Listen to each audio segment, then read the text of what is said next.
When it comes to money, usually people would always ask, how much do you make? Rarely do you see people ask, what is your net worth or what do you own?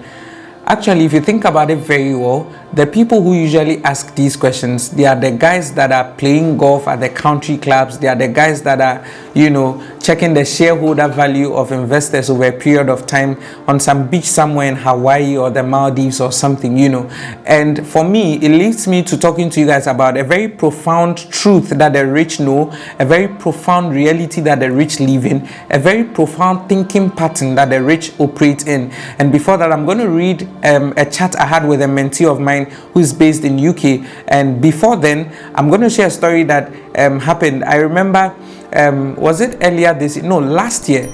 I was in Nigeria with my younger brother, my business partner, and we had visited a brother of ours called Dave Obada, and he took us to a particular community called Nikon Town.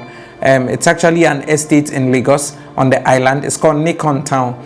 And when he took us to Nikon Town, boy, oh boy, it was like we had entered Atlanta. When we went, he was showing us, oh, this is the house of Victor Osimhen, this is the house of Paystack, this is the house of Snatch, this is the house of this is the house. I'd never seen an estate so well organized and wealthy. Everything was breathing luxury in that particular estate. And there's something that my brother said that hit me so much.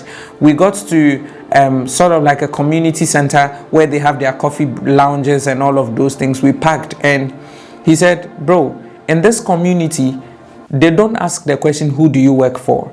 They don't ask the question, how much do you earn? The question in this community is always, what do you own? And it hits me so hard. I'm like, what? He's like, yeah, because everybody that lives in this community, they own something. And that leads me to something that the rich do very well that the poor do not understand, which is the fact that rich people focus on net worth. Poor people focus on working income. Rich people, they focus on their net worth. Poor people focus on their working income. I had a conversation with a mentee of mine just a couple of months back, and so I'm going to go in our WhatsApp chat and I'm going to read it out to you. He came to me and then he asked me, he said, MBA, what is the true measure of wealth to a man? So I replied and then I said, hi brother, the true measure of wealth to a man is his net worth and not working income. Always has been and always will be. So he came and then he said, what then is a net worth and how do I calculate my net worth? And so I replied and I said, your net worth is the financial value of everything you own. And so if you own properties, if you own houses, if you own, name it, if you own a laptop, if you own a TV, when we say your net worth is the financial value or the monetary value of everything that you own. Rich people focus on their net worth.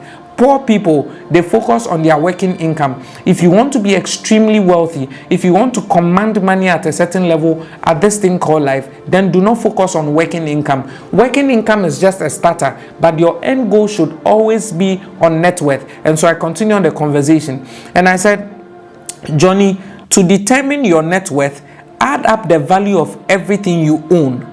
Add up the value of everything you own, including your cash and investments, such as stocks, your bonds, your real estate, the current value of your business, and the value of your residence, because I know that he owns that particular residence in the UK. So I said he should add the value of it. So for those of you that do not own the value, for those of you that do not own the residence in which you live in, which is rented, you do not add it. Remember that I said that it is a financial or monetary value of all the things that you own. Of all the things that you own. So I said the value of your residence since you own it, and then I said subtract it at the end of the day. When you get a figure, subtract it from everything that you owe. So the value or the financial value of everything you own minus every debt or everything that you owe should be able to give you your net worth. Your net worth. So I wrote it, I said, Johnny, your net worth is the ultimate measure of your wealth, because if necessary, what you own can eventually be liquidated into cash. That's to say that should things get worse, should things become bad, and then you don't have financial resources, which is money available, one of the easiest ways by which you can probably get that money coming to you is probably to sell a property that you own or something. There are 4 factors that affect your net worth. There are 4 factors that affect your net worth. The first one is what I call income. So the 4 factors that affect your net worth is what I call income. And when we begin to look at income is in 2 ways. There is your working income, and then there is your passive income. There's your working income, and then there's your passive income. So whatever thing you do from your 9 to 5 whatsoever that brings you money, that is your working income. So if you work in a bank and then you get paid 8,000, 10,000 cedis at the end of the month, that is your working income. Your passive income is the money or the stream or flow of resources that you generate without you necessarily being there. So your working income requires your person. Your working income requires that you are there. But then your passive income does not require your person. Your passive income usually is a system of advantage that you create that brings you financial resources, whether you are awake or you are asleep. For instance, today I woke up to over 1,000 Ghana cedis on my phone, and this was books sold from various affiliates in various parts of the regions of Ghana who had credited my mobile money wallet. So what happened? Whilst I was asleep, various affiliates had picked my latest book, The 7 Universal Currencies, and they were selling it or they were marketing it to their reach or network of people. And then I woke up to receiving the alert. That is a source of passive income. And so income, remember I said the net worth factor is broken down into 4. The first one is income. Income is broken down into 2. Your working income and your passive income. Your working income requires that you show up and then you are present. It requires your time being there. Your passive income does not require your person or your presence. Neither does it necessarily have to rotate around your time. Now the next factor that comes in when we're looking at this whole net worth conversation is what I call savings. So when your income gets to you, one of the things you have to be very intentional about in doing is that you are supposed to pick a percentage of that income and save. It is very, very important. One of the ways by which you grow wealth is to save. The other day I watched, I think it was Forbes 30 under 30. They had a conference in Botswana, and Davido, celebrated Afrobeat artist, was seated, and he was having a discourse with Aliko Dangote. And when Aliko Dangote was speaking, he told him, he said, David actually said that he's had a couple of meetings with Aliko Dangote, and every time he has the opportunity to sit with Africa's richest man, Dangote always goes like, David, save. David, save. Save, oh, save. Please, don't let anybody lie to you. Saving is very important. They say that save for a rainy day. No, just save. Just save. You do not have to. You see, the power of intent is so important. When you say save for a rainy day, it means that the money that you are saving, some rainy day or some bad day will happen. And if care is not taken, what you have uttered with your mouth or what you have thought of that you are saving for a rainy day will come and it will sweep off everything that you have saved. I don't save for a rainy day. I save because it is a requirement for me to build my net worth. And so it's very important that you understand this second factor of this whole net worth conversation. Now, the third factor that affects your net worth is what I call investments. Investment is the culture of the rich. Investment simply means that you are sowing a seed and you are going to reap. And I like how a perspective of scripture puts it. It says that except a grain of wheat falleth to the ground, it abideth alone. And so except a dollar, except a CD has been put into a certain vision-driven activity or has been put into a certain investment vehicle, trust me, it will just be sitting in your account doing nothing. And so one of the ways by which you build net worth is to have investments in real estate, investment in transportation, investment in people-oriented businesses, investment in businesses that move around the Abraham Maslow's theory of needs at the basic human level. Just have investments. It is very, very important. Now, the fourth factor that affects your net worth or trying to build your net worth is what I call simplification. This is what the rich know how to do a lot. So you see somebody who is just rich and you see somebody who just came into money, and a very profound thing is that they want everybody to see that they just made money, so they buy all the flashy stuff. If you want to see that somebody is truly rich and wealthy, look at the Bill Gates, look at the Zuckerbergs. They are in very casual t-shirts. I think that the thing that will probably make you even know that these guys are wealthy is the fact that you can check their watch, and they are probably they've probably put on an Audemars Piguet, an AP, or a Rolex, or something that's worth status class. But outside of that, one of the things that helps in building your net worth is the simplification factor. Live life in a lot of simplicity.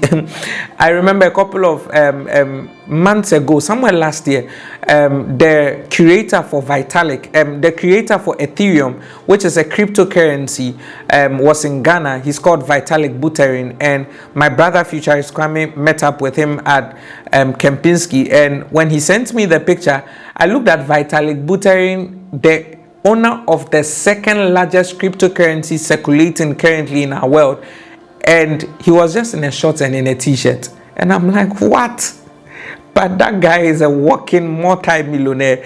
And I just looked at that life, and I'm like, see how simple he is. Simplification is one of the things that you need to know. So it's important for you to understand that when we begin to look at the net worth conversation, the net worth conversation is a four-inclined or a four-wheel inclined conversation. So imagine that you are driving a truck or you are driving a car. A car has 4 tires, and then you are able to move smoothly because you have those 4 tires in place. Nothing is wrong. The moment you begin to now drive on 1 tire, the car would cease to move. There will be problems. It's going to face a lot of challenges. You, the person who is actually driving the car, you are not going to enjoy it yourself. And so one of the ways by which you need to intentionally build your net worth is to play these 4 factors. One cannot do without the other. You cannot say that you are not generating an income. The first rule to creating wealth is to have a source of income. The first rule to creating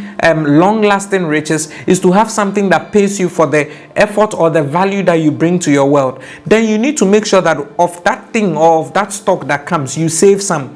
Then when you save some, what do you save for? You save so that you can invest. You save so that you can multiply the money. You save so that you can grow the money.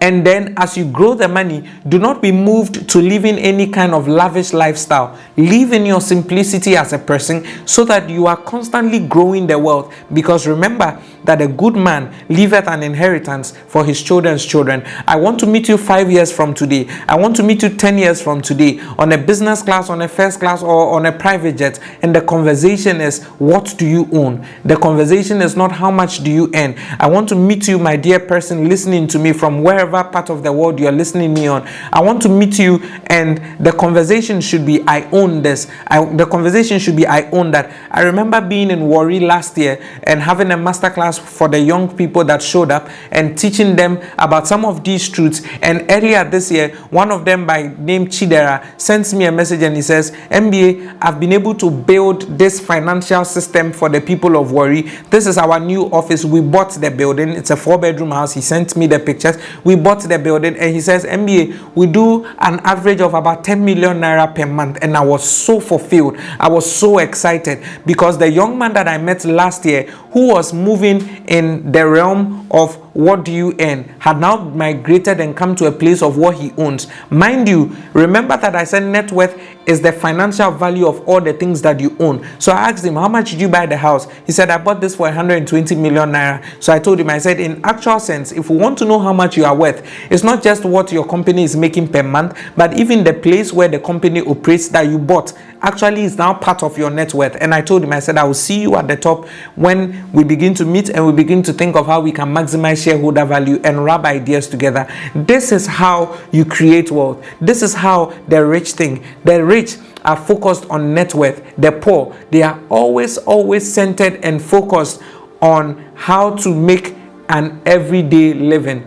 So they are always focused on working income. Now, which would then mean that the poor, if they are not focusing on net worth, means that they are not being intentional with their income, they are mismanaging it. It also means they don't save. It means they have no investment. And interestingly, the poor are some of the people that want to live some of the most extravagant life, dress in all the biggest of the clothes and everything that you see, but they are not ready to put in the work. I don't want you to be that kind of a person. If you're listening in on the conversation, by means of the truth that I have shared, I want you to be built. I want you to be transformed. I want you to be established. And so I hope that this content has blessed you. My name is Moses B. Arthur. Don't forget to like, don't forget to subscribe, don't forget to comment on this. And most importantly, share this with somebody so that the person can be blessed. This is the hub of constant, consistent value. Love and light. The name is Moses B. Arthur. Cheers.